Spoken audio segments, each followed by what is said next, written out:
I was staring at my Bloomberg terminal this afternoon, and something felt wrong.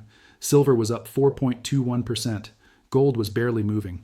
The spread was tighter than I have seen it in weeks, and yet everywhere I looked, the headlines were screaming about silver's collapse, about the bull market being over, about weak demand destroying the precious metals thesis. Here's what they're not telling you. Right now, as I'm recording this, there's a $7 billion sell order being executed in the shadows. It's not coming from panicked retail investors. It's not coming from some hedge fund that lost faith in precious metals. It's coming from index funds that are legally required to dump their silver holdings by January 15th, whether they want to or not. Let me back up for a second. I'm a private commodities analyst. I've been stacking physical silver for 12 years, and I have spent most of that time watching the paper markets create illusions that have nothing to do with reality. I built this channel because I got tired of waiting half a day for mainstream media to report what I could see happening in real time on my data feeds. And frankly, I got tired of watching all these AI avatar channels pump out garbage speculation with no real data behind it. So here's the deal. I use this AI avatar for one reason: speed. I can get this information to you now, not tomorrow morning, when CNBC finally catches up. The voice is artificial, but the analysis is mine. The data is real, and the stakes are higher than most people realize. We are officially in day 2 of a 5-day rebalancing window. The Bloomberg Commodity Index is slashing silvers, weighting from 9.6% down to 3.94%. That's not a typo. They're cutting it by more than half. And every single fund that tracks this index, every passive vehicle that's legally bound to mirror its composition, has to sell. They have to sell regardless of price, regardless of fundamentals, regardless of what's actually happening in the physical market. This is what I call a phantom event. The retail world sees the price action and assumes something fundamental has changed. They read the headlines about weak demand and start questioning their thesis. Meanwhile, the real story is playing out in the liquidity structure of the paper market, and almost nobody is talking about it. But here's where it gets interesting. Despite this $7 billion wave of forced selling, silver is outperforming gold by a factor of 5 today. Think about that. Billions of dollars in sell orders are hitting the market, and the price is still climbing. That tells me something very specific is happening beneath the surface. The physical buyers are absorbing the blow. Now I'm going to walk you through the exact mechanics of what's happening, show you the math behind this liquidity vacuum, and then I'm going to tell you exactly what I'm watching for in my own portfolio over the next 120 hours. This is not advice. I'm not your financial advisor. But I am someone who has seen this pattern before, and I know what it looks like when paper markets diverge from physical reality. By the end of this, you're going to understand why the current price is a lie, why January 15th is the line in the sand, and how to spot the signal that tells you when the forced selling has finally stopped. But first, you need to understand something critical. If you try to catch this falling knife too early, you will get cut. There's a specific sequence of events that has to play out, and timing matters more than conviction right now. So let's pull this apart. The primary claim I'm making is this. We are watching a massive passive selling directive create an artificial price floor that expires at market close on January 15th. This is not a fundamental decline. This is not a loss of faith in precious metals. This is a mechanical process driven by index rebalancing rules that most retail investors don't even know exist. Here's what I'm going to show you. I'm going to explain the mechanics of what I call a passive flow shock. I'm going to run the actual math on the weighting collapse. And then I'm going to walk you through my personal battle plan for the next 5 days, because this is the kind of opportunity that only appears when pricing inefficiencies create temporary dislocations between paper and physical markets. The promise is simple. By the time we're done, you will understand why the paper price is currently divorced from reality, and you'll know exactly what signal to watch for. That tells you the bouncing ball has hit the floor, but you have to be patient. You have to let this play out, because if you jump in too early, you're going to be swimming against $7 billion in forced selling, and that's a fight you cannot win. Let me give you the current snapshot. This is data I was looking at just a few hours ago around 1:45 Eastern Time. Silver was trading at $79.88. Up 4.21% on the day. Gold was at $4,509.23, up only 0.76%. The bid-ask spread on silver was sitting at 14 cents, which is tight, abnormally tight for this kind of volatility. That spread tells me we're in a high-frequency battle zone right now. Algos are fighting over every tick, and here's the thing that should make your ears perk up. The price is currently fighting a war at the $80 psychological level. That's not an accident. That's a line in the sand. Above 80, retail sentiment shifts. Below 80, fear starts to creep in. Now, while the Bloomberg Commodity Index is dumping paper silver, the actual spot price is up over 4%. Let me say that again.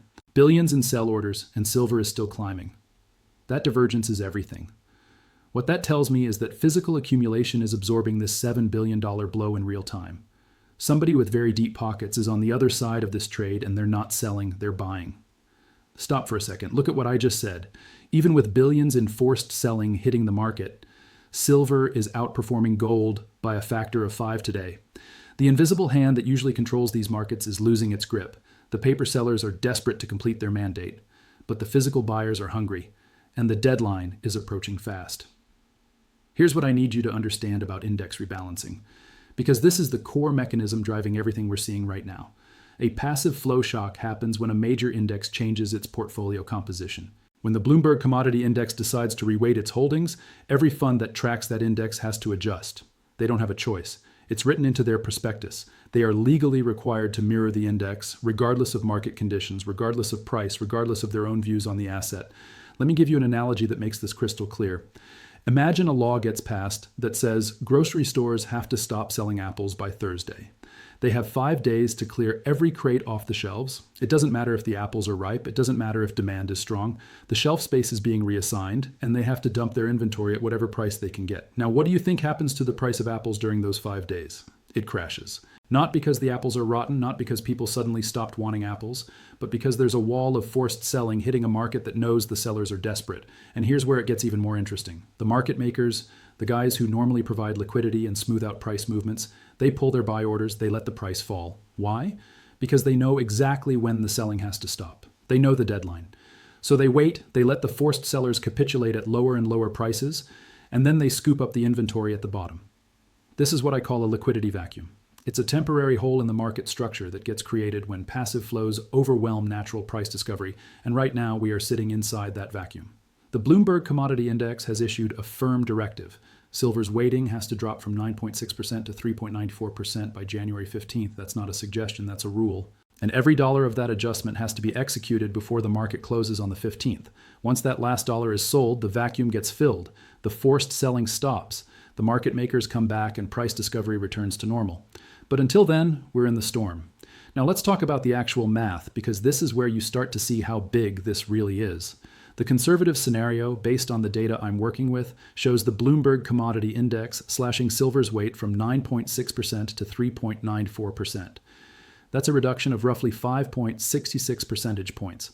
When you apply that to the total assets tracking this index, you're looking at approximately $7 billion in forced selling. $7 billion. That's not a retail panic. That's not a hedge fund unwinding a position. That's a tidal wave of rigid, non-discretionary selling hitting a limited time window. And here's the kicker. This is all happening while gold's weighting in the index remains relatively stable. Gold is not getting cannibalized. Silver is. What does that do to the gold to silver ratio? It artificially inflates it. Right now, the ratio is being pushed higher. Not because of fundamentals, not because gold is suddenly more valuable relative to silver, but because of this mechanical selling pressure. Let me walk you through the checkpoint recap so we're all on the same page. We know that $7 billion has to move by the 15th. We know that this selling is non-fundamental. It has nothing to do with demand, nothing to do with supply, nothing to do with the actual value of silver as a monetary metal or industrial commodity. And we can see that the physical market is already fighting back. Despite billions in sell orders, the spot price is climbing. The numbers don't match the narrative. When the rigid selling stops, when that deadline passes, and the passive funds have completed their rebalancing, the rubber band is going to snap back. I know what the skeptics are saying. I've seen the arguments on Twitter, on Reddit, in the comment sections of every precious metals video that's come out in the last 48 hours. They're saying the crash is already priced in. They're arguing that because silver is up 4% today, the $7 billion sell-off was already front-run by smart money, and there's nothing left to gain by waiting for the rebalancing to complete. Let me tell you why that argument is wrong. Passive funds cannot front-run their own rules. They are mandated to sell between January 9th and 15th. They don't get to choose when. They don't get to be strategic about timing. The rules are explicit. They have to execute within that window, and they have to execute the full amount. What that means is the largest blocks of selling are happening right now. Not last week, not next month, right now. The price action we're seeing today is not the resolution of the selling pressure. It's the collision between forced sellers and physical buyers. It's the market trying to find equilibrium, while billions of dollars in non-discretionary orders are still flowing through the system. This is not a market crash. This is a cleansing process. It's the removal of passive long positions that were never based on conviction in the first place. They were there because an index said they had to be there. Now the index is saying they have to leave. Don't confuse a temporary liquidity exit for a permanent trend reversal. The fundamentals that drove silver higher have not changed. Industrial demand has not collapsed. Monetary debasement has not stopped. What's changed is the index weighting, and that change is mechanical, not fundamental. So what happens next? What should you be watching? I'm going to give you the dashboard indicators I'm tracking in real time, the signals that will tell us when the forced selling is done and when the market is ready to snap back. First, open interest. If silver's price falls and open interest drops at the same time, that tells me the weak hands are out. That tells me the passive funds are closing their positions and the liquidation is progressing. When open interest stabilizes or starts to climb while price is still under pressure, that's your first signal that the selling is nearly complete. Second, the TAS window. That stands for trade at settlement. This is the period before the U.S. market close when passive funds typically execute their end-of-day rebalancing trades. Watch the volume and price action during this window every day between now and the 15th. If you see heavy volume and downward pressure during TAS, the forced selling is still active. When that pressure disappears, you'll know the rebalancing is done. Third, and this is the big one, January 15th is the moment of lowest sentiment. That's the day when the forced selling has to be complete. That's the deadline. After the market closes on the 15th, there is no more mandate. The passive funds have finished their rebalancing. The liquidity vacuum gets filled. But here's what you need to watch for. Don't just mark the calendar and assume everything changes at 4 p.m. Eastern on the 15th. Watch the gold to silver ratio. If it hits an extreme statistical deviation, if it gets pushed to levels that are historically unsustainable, the mean reversion is going to be violent. I've seen this before. I watched it happen in the oil markets during the last major commodity index rebalancing. The price got hammered during the forced selling window, hit an absurd low, and then snapped back 30% in 3 days once the selling stopped. The same thing can happen here, but you have to be patient. You have to let the process complete. On January 16th, the invisible hand disappears. The forced sellers are gone. And what's left is the natural supply and demand dynamic between physical buyers and whatever paper shorts want to keep fighting. Now let me tell you what I'm watching in my own portfolio. This is not advice. I am not telling you what to do. I'm telling you what I'm doing. And you can make your own decisions based on your own risk tolerance and your own analysis. I have 3 triggers I'm watching. Trigger A. If silver dips toward the $75 support level before the 15th, and if spot premiums on physical silver remain high, I'm looking to increase my physical exposure. Why? Because high spot premiums tell me the physical market is tight. It tells me dealers are having trouble sourcing metal, which means the paper price is disconnected from physical reality. That's the opportunity. Trigger B. If the $80 level breaks with high volume, I'm sitting on my hands. I'm not chasing it down. I'm waiting for the bouncing ball signal on January 16th. Why? Because if 80 breaks before the forced selling is done, we could see a flush down to 75 or even 70. I don't want to catch a falling knife. I want to wait until the selling pressure evaporates and then position for the snapback. Trigger C. I'm watching the gold to silver ratio like a hawk. If it begins to decline from a peak after the 15th, I'm favoring silver's recovery elasticity over gold. Why? Because silver moves faster. When the ratio mean reverts, silver outperforms. That's just math. I am waiting for the tide to recede. I want to see what gets left on the beach, and I'm not making any moves until I see the signals I just outlined. Are you ready for what's left on the beach? Let me bring this all together. We have $7 billion being forcibly sold by January 15th due to Bloomberg Commodity Index rebalancing. This is creating a temporary liquidity vacuum that is pushing the paper price of silver down, even though the physical market is absorbing the selling and the spot price is climbing. This is what I call a golden pit opportunity. It's a pricing inefficiency caused by mechanical flows that have nothing to do with the fundamental value of silver. The paper price is a lie. The fundamental value is the truth. Here's your actionable takeaway. Watch the January 15th close. That is the line in the sand. That is the moment when the forced selling has to be complete. After that, we're in a new game. Now, I want to go deeper on something I mentioned earlier because I think this is where a lot of people are going to get tripped up. The difference between paper silver and physical silver is not just academic. It's not just some theoretical concept that precious metals bugs like to talk about. It's a real measurable phenomenon that shows up in pricing and availability and in the behavior of different market participants. When I say the paper market is dumping silver, I'm talking about futures contracts, ETFs, and index funds that hold claims on silver, but don't actually take delivery of the metal. These are financial instruments that track the price of silver, but they're not the same thing as owning physical bars or coins. The Bloomberg Commodity Index rebalancing is happening entirely in the paper market. These funds are selling futures contracts and ETF shares. They're not selling physical metal because they never owned physical metal in the first place. But here's what's fascinating. While this paper selling is happening, the physical market is showing signs of extreme tightness. Premiums on silver eagles, on silver bars, on any kind of deliverable physical product are staying elevated. In some cases, they're climbing. What does that tell you? It tells you that the real demand for silver, the demand from people who actually want to own the metal, has not weakened. If anything, it's getting stronger. This is the divergence I keep coming back to. The paper market is screaming sell, the physical market is screaming buy, and eventually one of these markets has to be right. I'll give you one guess which one I think it is. Let me talk about the psychology of this moment, because understanding the emotional landscape is just as important as understanding the mechanics. Right now, retail investors are scared. They see the headlines, they see the price volatility, they hear the narratives about weak demand and the end of the bull market, and they start questioning their thesis. This is exactly what the market makers want. They want you scared. They want you uncertain. Because scared, uncertain investors make bad decisions. They sell at the bottom, they miss the recovery, they hand their money over to the patient capital that was willing to wait for the right moment. I'm not saying this to pump you up. I'm not trying to give you a motivational speech. I'm telling you this because it's the reality of how these markets work. Fear is a tool. Uncertainty is a weapon. And if you don't recognize when they're being used against you, you're going to end up on the wrong side of the trade. But here's the thing. Once you understand the mechanics, once you see the forced selling for what it is, the fear loses its power. You stop reacting emotionally and start thinking strategically. That's the difference between retail and institutional thinking. Retail reacts to price. Institutions react to structure. And right now, the structure is telling me that we're in the middle of a temporary dislocation that is going to resolve on January 15th. Now, let me address another question I've been seeing a lot. Why does the Bloomberg Commodity Index matter? Why should retail investors care about what some index does with its weighting? The answer is size.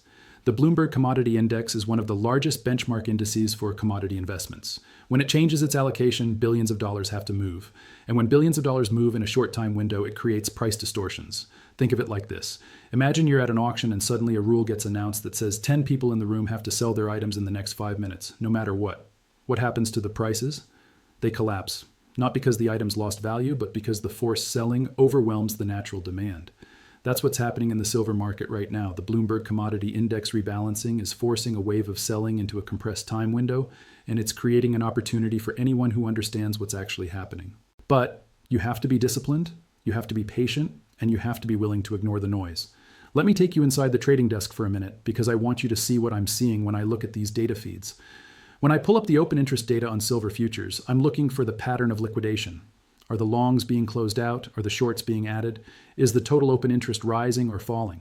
Right now, I'm seeing open interest tick down on days when silver sells off. That tells me positions are being closed, not rolled. It tells me the passive funds are exiting, not repositioning. When I look at the volume profile during the trade at settlement window, I'm seeing heavy selling pressure right before the close. That's the signature of index rebalancing. Those are the passive funds executing their mandated trades. And when I look at the spot premiums on physical silver, I'm seeing resilience. Dealers are not cutting prices. Buyers are still paying up. That tells me the physical market is not participating in this paper sell-off. All of these data points are telling the same story. This is a mechanical event, not a fundamental shift. But the mainstream narrative is completely missing it. The headlines are talking about weak demand, about the end of the silver rally, about fundamental deterioration. And that narrative is going to keep retail investors on the sidelines until the opportunity is gone. That's why I'm making this video. That's why I'm walking you through the mechanics and the data and the signals to watch. Watch.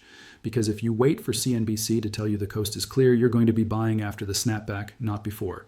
Now let's talk about what comes after January 15th, because that's the part everyone wants to know.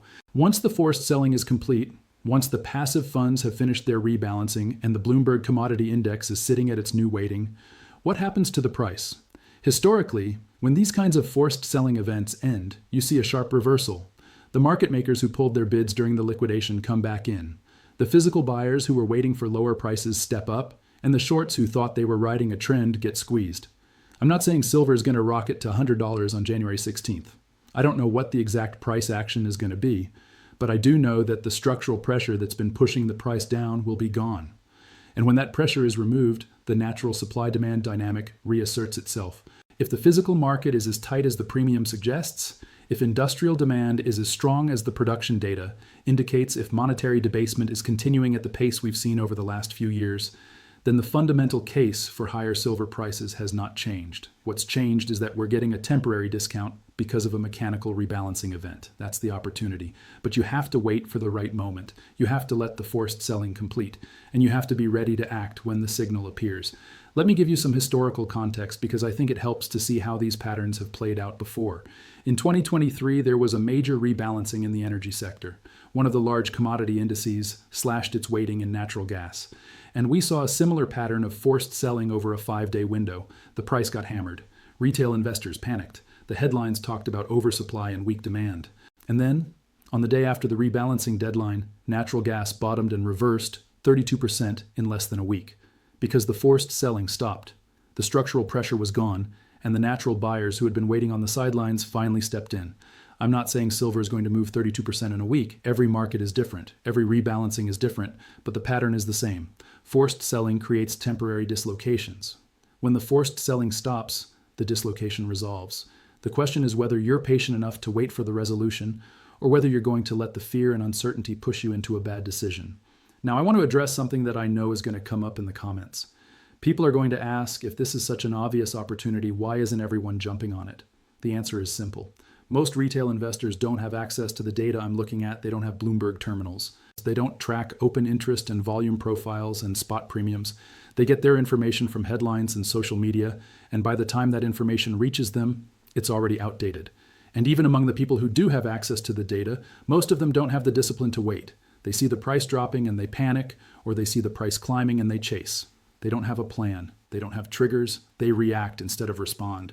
That's why opportunities like this exist, because the market rewards patience, discipline, and information. If everyone had the same data and the same discipline, there would be no inefficiencies to exploit. But they don't. And there are. Let me talk about risk for a minute, because I don't want anyone thinking this is a sure thing. There are scenarios where this thesis doesn't play out the way I expect. What if the forced selling is larger than 7 billion? What if there are other funds beyond the Bloomberg Commodity Index that are also rebalancing and we don't know about it yet? What if the physical market is not as tight as the premium suggests? These are real risks, and they're why I'm not going all in on any single trade. I'm watching triggers. I'm waiting for confirmation. I'm sizing my positions based on the strength of the signals I'm seeing. This is not a lottery ticket. This is a calculated bet based on structural mechanics and historical patterns. But it's still a bet, and bets can go wrong. That's why I keep emphasizing the importance of having a plan. Know your triggers. Know what you're watching for. Know when you'll act and when you'll walk away. If silver breaks through 75 with high volume before the 15th and spot premiums collapse, that tells me something different is happening. That tells me maybe the physical market is not as tight as I thought, or maybe there's additional selling pressure I haven't accounted for. In that scenario, I'm not stubbornly holding on to my thesis. I'm reassessing. I'm looking at the new data and adjusting my plan accordingly. That's the difference between conviction and stubbornness. Conviction is based on data and logic. Stubbornness is based on ego, and ego will destroy you in these markets faster than anything else. Now let me give you some context on why I'm so focused on physical silver versus paper silver. Over my 12 years in this market, I've seen the paper price of silver get manipulated, distorted, and disconnected from physical reality more times than I can count. I've seen futures contracts get dumped during low liquidity hours to trigger stop losses. I've seen ETFs face redemption pressures that have nothing to do with the underlying metal. I've seen all the games. And through all of that, the one constant has been this. Physical metal in your possession cannot be manipulated. It cannot be rehypothecated. It cannot be printed. It cannot be rebalanced out of an index. When you own physical silver, you own the actual asset, not a claim on the asset. And in a world where claims are being bought and sold and rebalanced and leveraged, owning the actual thing matters. That's why my personal strategy is focused on physical accumulation during these temporary dislocations. I'm not trying to trade the paper price. I'm trying to acquire physical metal at a discount created by paper market mechanics. And if the physical market is as tight as I think it is, every ounce I acquire during this rebalancing window is an ounce that's being pulled out of the available supply at a below market price. That's the long game. That's the strategy that has worked for me over 12 years. And it's the strategy I'm continuing to execute now. Let me also address the elephant in the room. Why silver? Why not gold or Bitcoin or real estate or any other asset?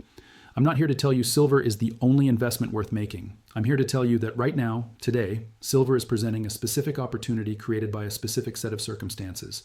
Gold is not seeing the same forced selling pressure because its weighting in the Bloomberg Commodity Index is relatively stable. Bitcoin is in its own universe driven by entirely different factors. Real estate is a liquid and slow moving. Silver right now is the asset with the clearest structural dislocation between paper and physical markets, with a defined timeline for when that dislocation should resolve, and with a risk-reward profile that makes sense given the data I'm seeing. That doesn't mean it's the best investment for everyone. It means it is the opportunity I'm focused on right now based on my analysis and my experience. You have to make your own decisions based on your own situation. But if you're already interested in precious metals, if you're already thinking about silver as part of your portfolio, then understanding this rebalancing dynamic is critical. Now, let me walk you through what I'm going to be doing hour by hour over the next few days. Every morning before the market opens, I'm checking 3 things: open interest on silver futures, spot premiums on physical silver, and the gold to silver ratio. Those 3 data points tell me where we are in the forced selling cycle. During the trading day, I'm watching the volume profile. I'm looking for the signature of index rebalancing, which is heavy volume during the trade at settlement window in the afternoon. If I see that pattern continuing, I know the forced selling is still active. After the market closes, I'm reviewing the daily price action and comparing it to my triggers. Did we hit 75? Did we break 80? Did the gold to silver ratio reach an extreme? Based on what I see, I'm either making a move or I'm staying patient. In most days, I'm staying patient because the opportunity is not in catching every tick. The opportunity is in waiting for the right moment and then acting decisively. That's the discipline part. That's the part most people struggle with. They want action. They want to feel like they're doing something. But sometimes the right move is to do nothing and wait. Let me give you one more piece of context that I think is important. The silver market is small. Compared to gold, compared to oil, compared to equity markets, silver is tiny. The entire above-ground supply of investment-grade silver is worth maybe $50 billion. That's less than the market cap of a single large tech company. When $7 billion in forced selling hits a market that small, it creates disproportionate price movements. The impact is magnified because there's not enough natural liquidity to absorb that kind of selling without moving the price. But here's the flip side. When that selling stops, when the forced sellers are gone and the natural buyers step back in, the recovery can be just as disproportionate. The small size of the market works both ways. That's why I'm so focused on the timeline. Once we cross the January 15th deadline, the largest source of selling pressure in this market is gone. And in a market this small, removing that pressure can have dramatic effects. Now, I know some of you are thinking, what if I'm wrong? What if January 15th comes and goes and nothing happens? That's a fair question. And the answer is, I adjust my thesis. If the forced selling completes and the price continues to drift lower, if spot premiums collapse, if open interest keeps declining, then I'm reassessing the fundamental picture. Maybe industrial demand is weaker than I thought. Maybe there's more selling pressure coming from sources I haven't identified. Maybe the physical market is not as tight as the premium data suggested. I don't know what I don't know, and I'm willing to admit when the data tells me I was wrong. But right now, based on everything I'm seeing, the most likely scenario is that we're in the middle of a temporary dislocation caused by forced index rebalancing, and that dislocation is creating an opportunity for patient capital. That's my thesis. That's what I'm betting on. And over the next 5 days, we're going to find out if I'm right. Let me close with this. The difference between retail investors and institutional investors is not intelligence. It's not access to secret information. It's not even capital, although that helps. The difference is structure. Institutions have rules, they have plans, they have triggers and risk management and discipline. Retail investors, for the most part, react. They read headlines and make emotional decisions. They chase performance and panic at bottoms.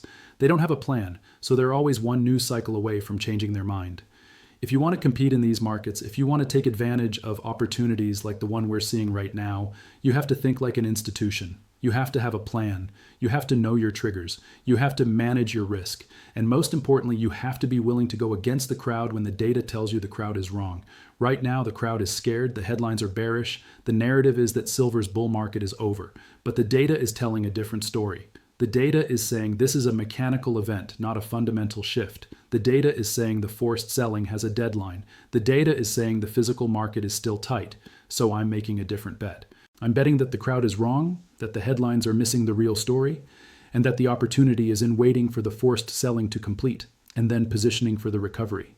Is it guaranteed? No, nothing in these markets is guaranteed. But is it the highest probability outcome based on the data I have? Yes. And that's all you can ever ask for. The highest probability outcome based on the best data you can find. So watch January 15th, watch the open interest, watch the spot premiums, watch the gold to silver ratio, and when you see the signals, be ready to act, because the opportunity is not going to announce itself with a press release. It's not going to wait for you to feel comfortable. It's going to appear for a brief window and then it's going to be gone. Are you ready?